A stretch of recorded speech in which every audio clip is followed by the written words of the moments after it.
Primeira carta de João, capítulo 1, contrariando a Edna e a Rafaela.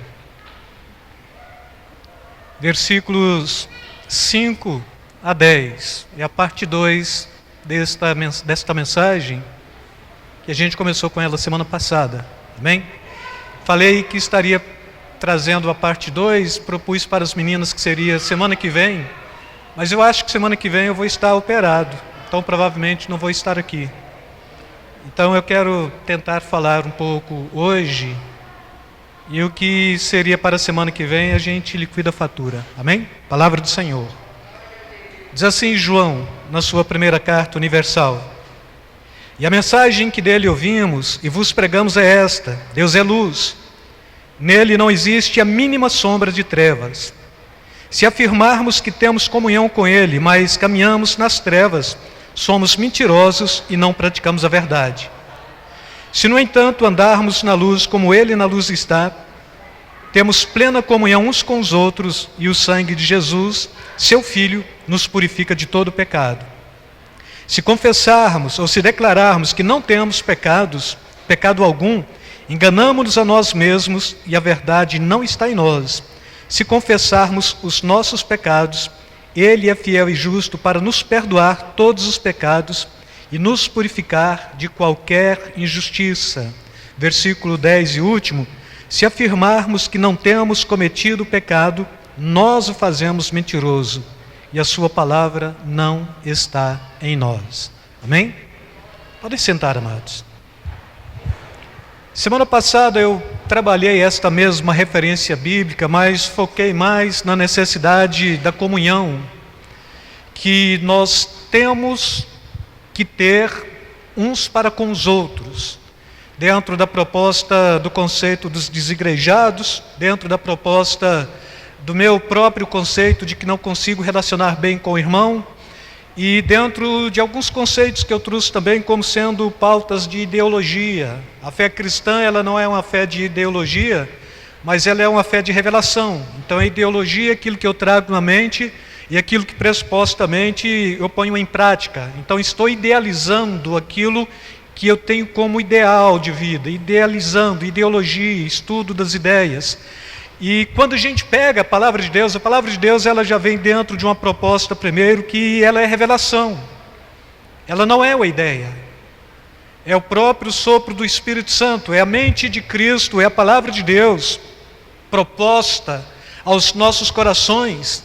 E ainda a palavra de Deus, se ela é uma palavra, se é um livro fechado, então ela só é meramente um livro, mas se ela também é um assunto de pesquisa, pode ser pautado como sendo um livro acadêmico também, mas quando com doxologia, com piedade, com adoração, crendo de fato e de verdade, e pegando a palavra de Deus contra mim, não ao meu favor, ainda falei isso semana passada, então esta palavra de Deus, ela serve do ponto de vista bíblico mesmo. Hebreus trabalha isto, Paulo trabalha isto também, e o próprio livro de Apocalipse está trabalhando isto. Ela funciona também como sendo espada. É a espada que ela pode me acusar ou me defender. Ela tem dois cortes. E nesta dimensão também, quando a gente pega a fé cristã dentro desse conceito de que não estamos aqui obedecendo ideais e nem obedecendo ideologias e nem tendo em nós esta consciência da ruptura de um para com os outros, porque se eu não concordo com o que o outro falou, então eu sou verdadeiro e ele é mentiroso, ou se eu não concordo com o que o outro falou, ele tem que me convencer para que de fato eu aceite isso dentro da minha proposta e do meu bojo de conhecimento. A pauta bíblica, ela foge totalmente isto, porque a Bíblia, ela está falando, se a gente tem juízo, a gente obedece. A palavra de Deus, ela não é isto que eu pego para apoiar os meus ideais, mas é isso que eu pego e leio contra mim. Porque se eu pego ela para confrontar quem eu sou, já vou saber quem eu sou de imediato. Eu sou um pobre, sou miserável, do ponto de vista bíblico, alguém que carecia de misericórdia, do ponto de vista bíblico, alguém que não conseguia ter uma justiça necessária para poder me apresentar ante Deus como justo, alguém do ponto de vista do profeta Isaías mesmo, que toda a minha estrutura de justiça não passava de trapos de imundícia mesmo, e quando tratando este conceito, trapos de imundícia, estava falando de um absorvente feminino de época, daquele tempo mesmo, e quando eu pego esta palavra contra mim, de fato ela me desnuda, ela me desmascara, ela aponta que Deus é verdadeiro, ela não me dá possibilidades de criar rótulos, não me dá possibilidade de criar grupos, não me dá possibilidade de criar viés, mas ela sempre vai estar trabalhando para desnudar aquilo que sou e mostrar de fato aquilo pelo qual Cristo fez, mas trazendo sempre esta assertividade. A palavra de Deus, ela está aqui para desnudar, mas ela está aqui também para consolar, e mais uma vez, trazendo isso como proposta tanto da palavra de Deus quanto do Espírito Santo, irmãos, é que a palavra de Deus, ela consola os aflitos, mas ela aflige os consolados. Então, se eu acho graça por encontrar alguma coisa que me apoia, ela é contra mim. Mas se eu acho graça em encontrar alguma coisa que me acusa, ela é ao meu favor. E se a gente compreende a palavra de Deus nesta dimensão, ela sempre vai estar fazendo aquilo pelo qual ela foi proposta. Se ela é palavra de Deus, ela é de Deus, ela não é minha. Se ela é palavra de Deus, ela, sobretudo, é um livro de revelação, trazendo aquilo que de fato já está proposto da mente de Deus para a mente do cristão, palavrinha grega que a gente chama órton, da mente de Deus para a mente do cristão, e posteriormente, esta palavra também, ela não é só contra mim, mas ela me defende, como também esta palavra, ela é a minha bússola. Se eu quero ter e quero saber como me conduzir, é a palavra de Deus. Bom, e se falar, bom, mas tem um profeta ali, por exemplo, abri rede social esta semana, e um profeta que já tinha ressuscitado 3 vezes, e ido ao céu, e o outro do lado também, que com ele estavam fazendo uma cruzada, que já tinha ressuscitado 4 vezes, e ido ao inferno. E são apóstolos hoje, e profetas, e tem toda a visão necessária para trazer para a humanidade carente, desprovida, porque então eles receberam algo novo, tanto do céu quanto do inferno. A questão é, por que eu preciso morrer tantas vezes, ir no céu e no inferno, para descobrir aquilo que a Bíblia já está me trazendo, e aqui é sem sombras de dúvida, é palavra de Deus, lema nosso. Onde a Bíblia fala, falamos. Onde a Bíblia cala, calamos. Lemas nossos, ou lema também, bem do nosso conceito de igreja de Cristo, nas coisas essenciais, unidade, nas não essenciais, liberdade, em todas as coisas, amor.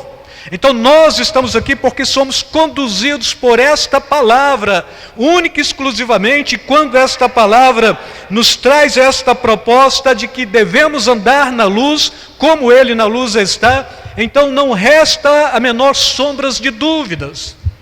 Ainda o Evangelho, não a carta, de João, o capítulo 1, versículo 12, e a luz veio ao mundo, e os homens amaram mais as trevas do que a luz.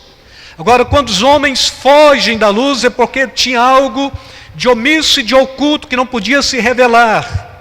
E quando a gente pega a palavra de Deus como sendo palavra que traz esta clareza, a palavra que nos esclarece, e nos traz a certeza de que se de fato somos filhos de Deus, logo andamos na luz. E posteriormente, ainda falei para vocês, semana passada, Paulo, ele não só nos traz esta consciência de andarmos na luz, mas somos filhos da luz. A nossa compreensão é que tudo quanto há em nossas vidas, e todo tipo de ação do cristão, é alguma coisa que é bem transparente, e assim como Agostinho diz lá atrás, a minha ação fala mais do que 1000 palavras.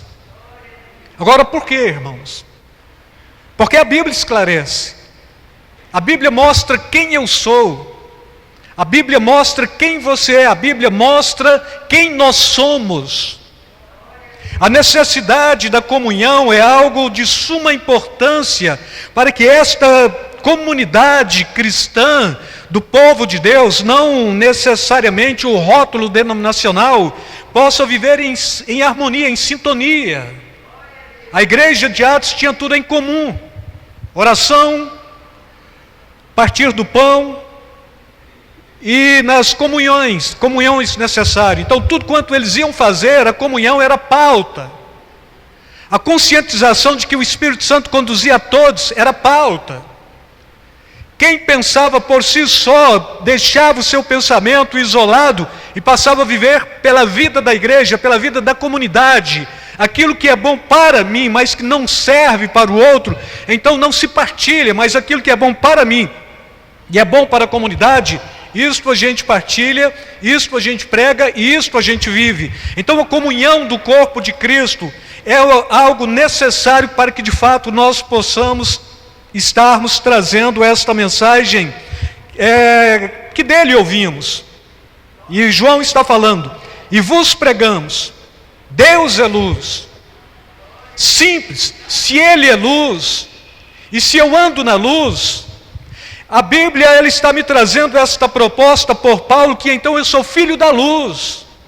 Ainda falei para vocês que dentro da tradição aí indiana, por exemplo, do ebionismo também, do maniqueísmo também, zoroastrismo, que são segmentos filosóficos antes de Jesus e posteriormente, primeiro e segundo século da era cristã, traz esta proposta de que a luz ela tem que rivalizar contra as trevas para trazer equilíbrio. Mas aqui a Bíblia está falando única e exclusivamente Deus como sendo luz e trevas, que é alguma coisa que se subjuga pela luz. Então não tem esta conotação de meio termos, ou de força igual, equilíbrio, tem que ter trevas, tem que ter luz, mas a Bíblia está falando que Deus é luz, nele não existe a menor sombras de trevas, e se afirmarmos que temos comunhão com Ele, então devemos caminhar também nesta possibilidade de luz, porque se eu falo, eu tenho comunhão com Deus, mas pratico algo ilícito, algo que eu não posso esclarecer e trazer para dentro da comunidade, para o meio da congregação, então isso é trevas. E se eu falo de trevas, eu me torno mentiroso e logo não estou praticando a verdade. É o que o João está falando aqui, o apóstolo amado, e é isto que nós vivemos, amados. Enquanto Deus luz, Deus é uma entidade. Enquanto trevas, trevas é alguma coisa que não existe. A gente deve compreender primeiramente assim. E se depois propor, não, mas os filhos das trevas, como sendo os filhos de Satanás, ou os filhos do mal, então vamos compreender também que Deus é criador de todas as coisas. E tudo está debaixo da autoridade, da legalidade de Deus. Compreendo, irmãos? Satanás, para poder intentar contra um servo do Senhor, do ponto de vista do Velho Testamento, do livro de Jó, ele chega para pedir permissão, ele não chega. E assim eu preciso orar para que Satanás fuja de mim. Aí João está falando: achegai-vos a Deus e Ele chegará a vós. Achegai-vos a Deus e Satanás fugirá de vós. Então a proposta é totalmente contrária. Eu não estou orando para combater o inimigo, as trevas, mas eu estou orando para ter comunhão. Eu estou tendo comunhão com Deus, para ser luz, filho da luz, andar na luz, praticar esta verdade. Não tem esta proposta de oração forte, porque toda oração para com Deus ela é fraca, é do homem, criaturinha, para aquele que é criador de todas as coisas. E quando nos prostramos na presença dele, prostramos para compreendermos a necessidade que nós temos que ter de comunhão com a luz. Luz, palavra de Deus que esclarece, luz, Espírito Santo que abre as nossas mentes e os nossos corações, luz, Filho de Deus que brilhou nas trevas, luz, toda possibilidade para aqueles que guardam em si a veracidade do Evangelho e que têm no coração a certeza do reino de Deus. Luz, tudo aquilo que traz harmonia com o Pai, com o Filho e com o Espírito Santo e que gera harmonia no meio da igreja. Luz, tudo aquilo que me faz estar bem com todos e com tudo, do ponto de vista todos, da comunhão da igreja, tudo para com aqueles que precisamos resgatar e que estão perdidos lá fora. Ainda a gente cria um conceito até estranho, que é antibíblico. João 3,16, porque Deus amou o mundo de tal maneira. E depois a gente pega João escrevendo aqui, em uma das suas epístolas, ele diz, se alguém ama o mundo, o amor do Pai não está nele. E alguns de nós pegamos isto contra esta possibilidade de poder nos relacionar bem para conquistar pessoas e almas que carecem de ouvir do Evangelho. Quando ele está falando amar o mundo, ele está falando amar o esquema. E este esquema proposto por Satanás, mas quando Deus está amando o mundo, o termo mundo aqui é cosmos, e isto está no grego mesmo, tá? E aí quando está falando cosmos, ele está falando deste mundo perfeito. Quando a gente está falando de uma cosmologia cristã, por exemplo, a gente está falando daquilo que é perfeito, daquilo que é belo. Quando a gente está falando de uma cosmologia cristã, de uma revelação da palavra de Deus que seja cosmológica, é aquilo que traz harmonia, aquilo que é perfeito e aquilo que gera possibilidades em nossas vidas. Então, quando Deus ama o mundo, Ele está amando, e neste amor de Deus, o cristão que foi remido, redimido, resgatado, deve amar o mundo também, para alcançar e resgatar aqueles que estão perdidos, aqueles que carecem ouvir da palavra de Deus, aqueles que carecem ouvir da possibilidade de esclarecer a mente para a salvação, para a vida eterna em Cristo Jesus. E como isto se dá, irmãos? Isto se dá tendo a possibilidade de andarmos na luz. Primeira pauta, andar na luz. Agora, eu ando na luz só, ou nós andamos na luz? Sabemos que o Deus que nós servimos, Ele se manifesta na pessoa do Pai, do Filho e do Espírito Santo. É a comunidade dos três. Deus anda só. Pai, Filho e Espírito Santo. Deus anda só. Anda, irmãos. O Augusto Cury lançou um livro, escreveu um livro chamado Pai Nosso 2, e ele diz que Deus nos ama porque Deus é um Deus solitário. Ele precisa de cada um de nós para se relacionar conosco. Mas quando a gente compreende este Deus, no início, criando todas as coisas, façamos o homem segundo a nossa imagem e semelhança, a gente vai perceber, e quando a gente chega no Novo Testamento, esta afirmação do Pai, que se manifesta na vida do Filho, e o Filho que depois, quando então cumprida sua missão, envia o Espírito Santo, está mostrando esta dinâmica do Deus que age na pessoa dos três. Então Deus é a harmonia e a comunhão perfeita, e quando Ele constitui a igreja, é o próprio Jesus trazendo esta compreensão no Evangelho de Mateus, no capítulo 16, 18, não é?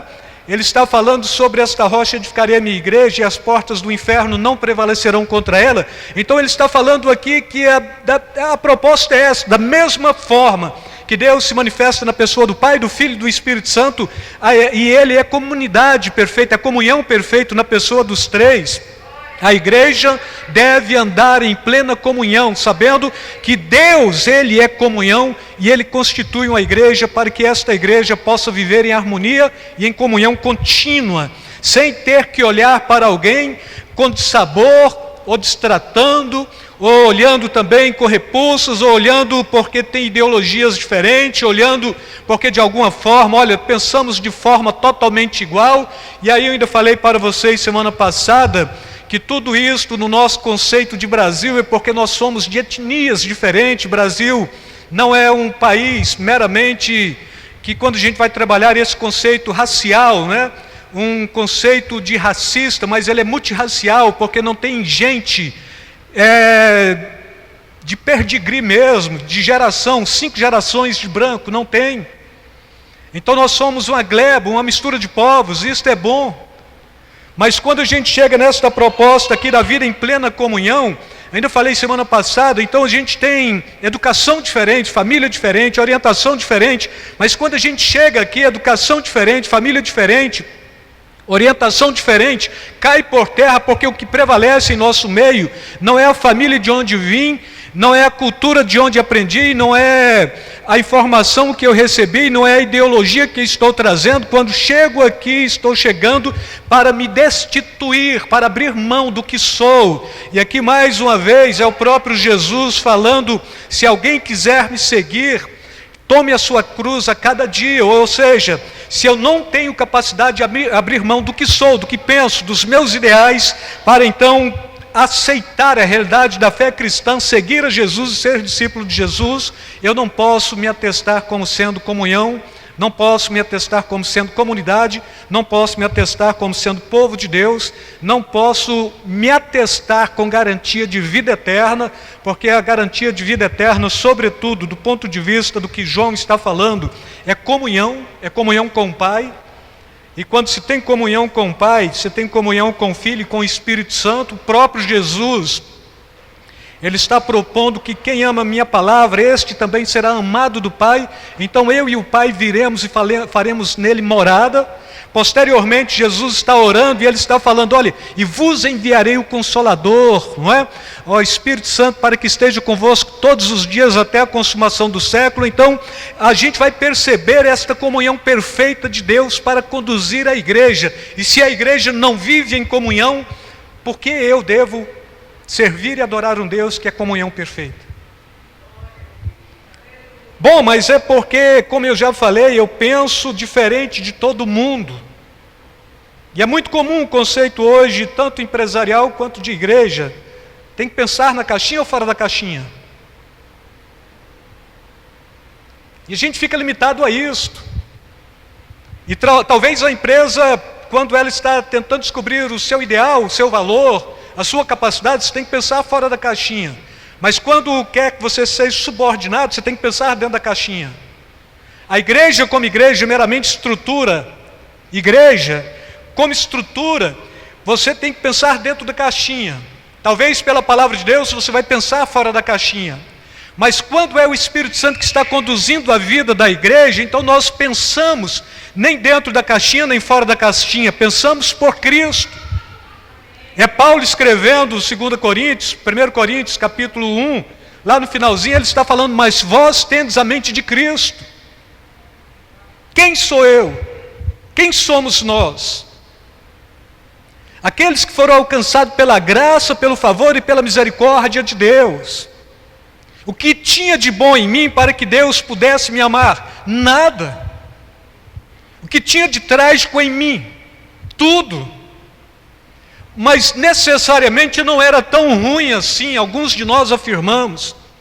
Se não fôssemos tão ruim assim, por que Jesus teve que ir à cruz pelos nossos pecados?